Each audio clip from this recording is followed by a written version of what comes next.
You're listening to the Bare Metal Cyber Prepcast, created to help you succeed in your Security Plus certification journey. Learn more at baremetalcyber.com, where additional prepcasts, books, and training materials await. Let's get started. Anomalous behavior recognition is the discipline of identifying deviations from normal activity patterns that may suggest compromise, misconfiguration, or insider misuse.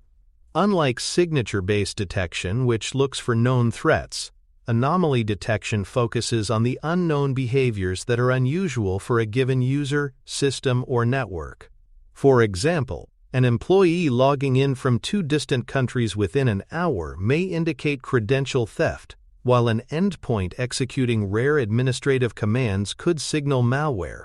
The strength of anomaly recognition lies in its ability to highlight subtle signs of attack that would otherwise go unnoticed in massive streams of routine telemetry. The first step in anomaly recognition is building baselines of what normal looks like. Baselines are created by collecting representative telemetry across authentication events, file access patterns, process execution, and network activity.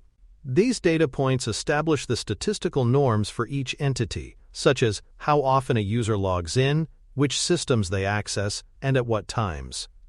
For example, an HR manager may routinely access payroll files during office hours but never execute PowerShell scripts. Capturing these norms provides the foundation against which deviations can be detected and scored as potential anomalies. Anomaly detection approaches fall into two broad categories: statistical and rule-based. Statistical approaches use mathematical models to identify outliers based on probability distributions, such as unusually high data transfers compared to historical patterns.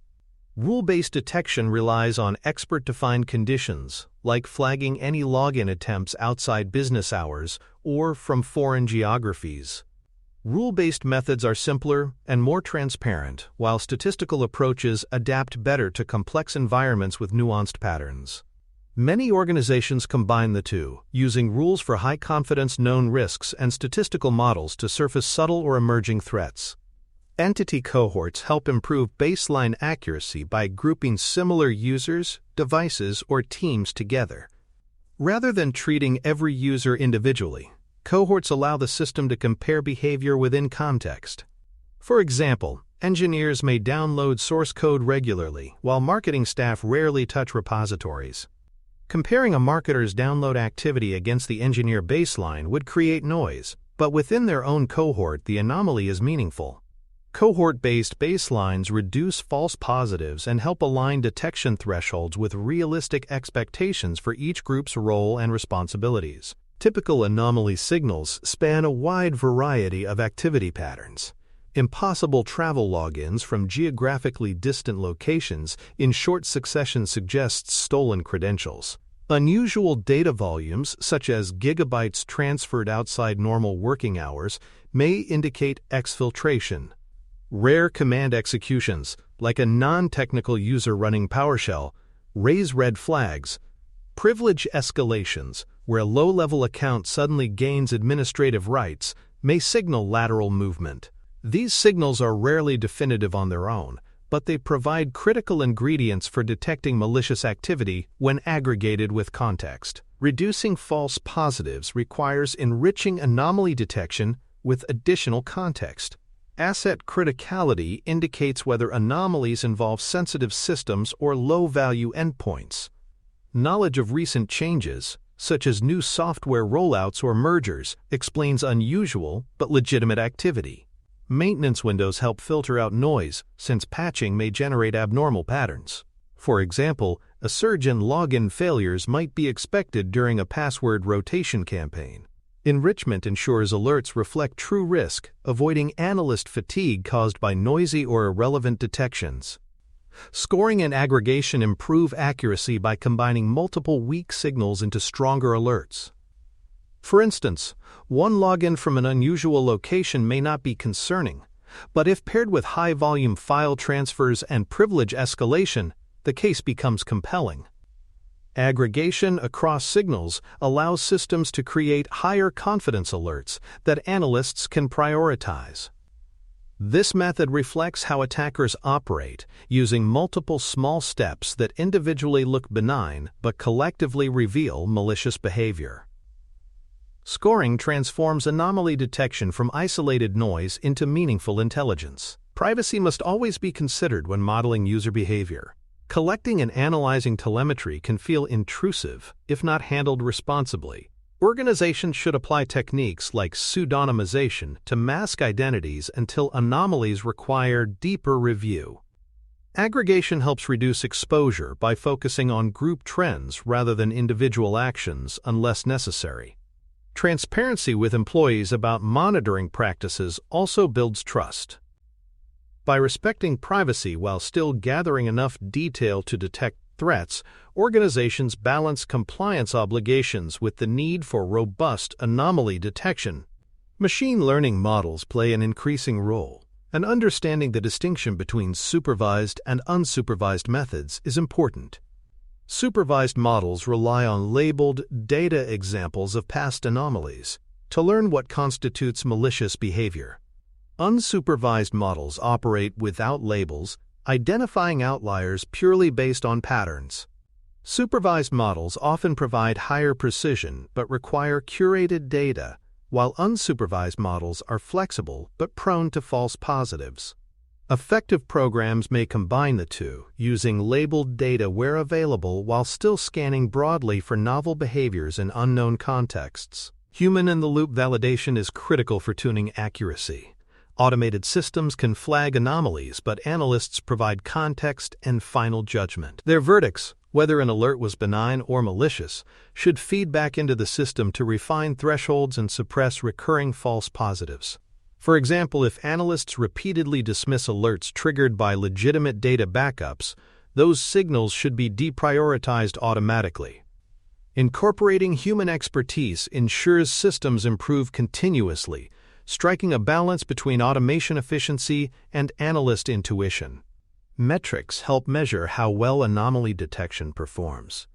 Precision captures the percentage of alerts that were true positives, while recall measures how many actual anomalies were detected.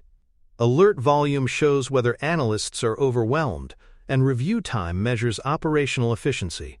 For example, high recall but low precision may mean the system catches most anomalies, but buries analysts in false positives. Balanced metrics ensure the program delivers value without creating unmanageable workloads. Monitoring performance metrics keeps anomaly recognition on track as a sustainable practice. A simple, practical starter exercise illustrates these principles. Choose one anomaly use case, such as detecting large off-hours downloads. Collect 30 days of telemetry for a specific cohort, such as marketing staff.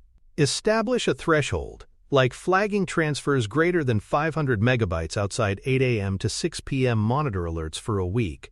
Track how many were true anomalies versus false positives, and adjust thresholds as needed.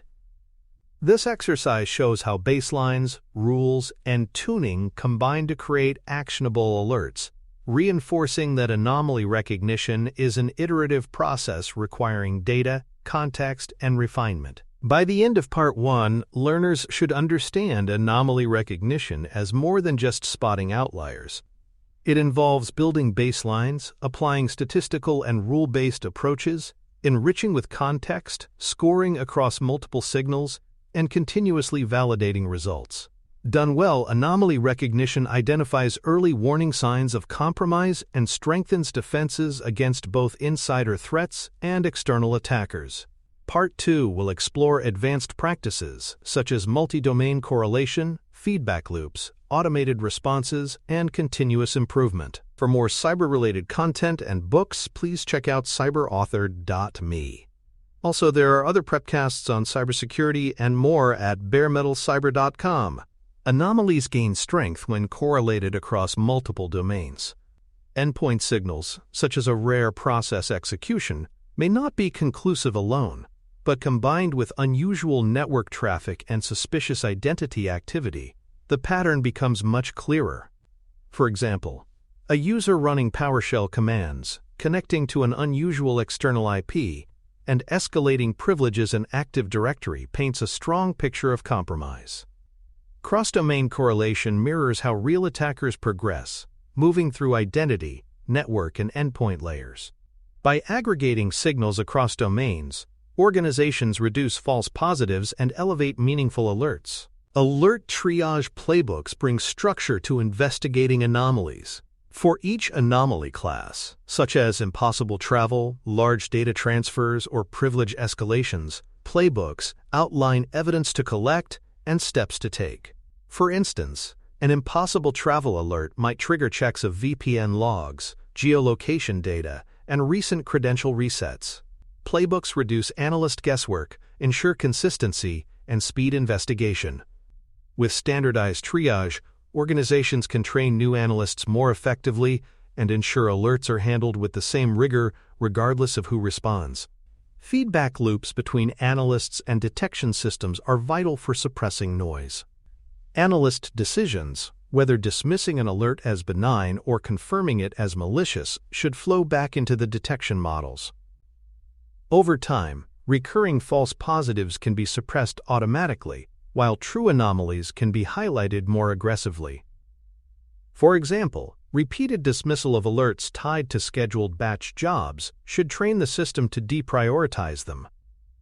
Feedback loops turn anomaly detection into a living process, improving accuracy continually through real-world experience. Retrospective hunts validate whether models are catching what they should. Analysts review past telemetry to look for signals the system missed, effectively testing coverage against known attack techniques. For example, after learning of a new lateral movement method, analysts can hunt logs from the past 90 days to see if the anomaly occurred undetected. These hunts not only find missed incidents, but also provide training data to refine models. By looking backward as well as forward, organizations confirm the completeness and adaptability of their anomaly recognition efforts. Behavioral models drift over time as user practices, technologies, and business processes evolve. Drift detection ensures that models are retrained on current data rather than outdated baselines. For instance, a sudden shift to remote work may cause login patterns to change drastically. Without retraining, the system may flag legitimate work-from-home logins as anomalies. Regular retraining schedules, coupled with drift detection, keep baselines relevant and models accurate. This prevents alert fatigue while maintaining vigilance against true deviations. Safe automated responses can reduce attacker dwell time. For high-confidence anomalies, such as simultaneous logins from 2 continents, automated actions like forcing a password reset or isolating a device can be justified. For ambiguous anomalies, human approval ensures measured action. For example, an unusual but plausible large file transfer may warrant analyst review before blocking. Balancing automation and human oversight minimizes both false positives and missed threats. Automation speeds response where certainty is high, while analysts handle nuance and context. Explainability in anomaly models builds analyst trust. If an alert is flagged as anomalous, analysts need to understand why, what signals or thresholds were crossed. Black box models frustrate investigation because they provide little context. Transparent explanations, such as login from new geography combined with abnormal file access volume, help analysts act confidently. Explainability also strengthens governance, proving to regulators and stakeholders that decisions are based on understandable logic rather than opaque algorithms. In anomaly detection, clarity is as important as accuracy. Auditing and logging model decisions provide governance and defensibility. Each alert should carry metadata showing what rules or models flagged it, what context was considered, and how analysts responded. This audit trail demonstrates compliance and supports investigations if decisions are questioned. For example, regulators may require evidence that suspicious logins were reviewed promptly and appropriately. By logging both system logic and human actions, organizations create accountability and transparency, ensuring anomaly recognition aligns with governance standards. Continuous improvement means measuring not just whether anomalies were detected, but whether they reduced real risk. Key metrics include attacker dwell time, how long before detection, containment speed, and recurrence rates. For instance, if anomaly detection consistently reduces dwell time from weeks to hours, its value is undeniable. Continuous measurement also highlights weaknesses. Perhaps alerts are generated quickly, but containment lags. These insights allow teams to refine processes, align staffing, and improve tooling. Anomaly recognition must prove its impact on outcomes, not just outputs. Analyst training ensures humans can interpret anomaly signals effectively. Analysts must learn to construct timelines of events, enrich anomalies with contextual data, and recommend next steps. For example, training may walk through a scenario where privilege escalation anomalies combine with odd network flows, teaching analysts to piece together a likely lateral movement campaign. Without training, anomalies risk being misunderstood or ignored. Investing in skills ensures analysts are not only consumers of alerts but also effective investigators who can drive incidents to resolution. Integrating anomaly outputs into security orchestration, automation, and response (SOAR) systems amplifies their value. Low-risk anomalies can trigger automated enrichment, such as attaching WHOIS lookups or recent logins to the ticket. SOAR can also automate ticket creation, assigning alerts to the correct team with context preloaded. For example, a large off-hours download anomaly might automatically generate a ticket for the identity team, with user details and baseline comparisons attached. This automation saves analyst time and ensures consistent handling, turning anomaly detection into a seamless part of operations. Ultimately, anomalous behavior recognition is an iterative journey. Organizations begin by building baselines, detecting deviations, and validating findings with analysts. Over time, they tune thresholds, enrich signals, add feedback loops, and integrate automation. Governance, privacy, and explainability keep systems trustworthy, while metrics prove their impact. A mature program continuously adapts as user behavior and attacker tactics evolve. By treating anomaly recognition as a cycle of detection, validation, tuning, and scaling, organizations create a resilient capability that consistently uncovers hidden threats before they escalate. Thanks for tuning in to the Bare Metal Cyber Prepcast, your trusted source for cybersecurity news and insights. Remember to subscribe at baremetalcyber.com so you never miss an update. And visit cyberauthor.me for best-selling cybersecurity books that equip you with expert knowledge. Until next time, stay secure and stay vigilant.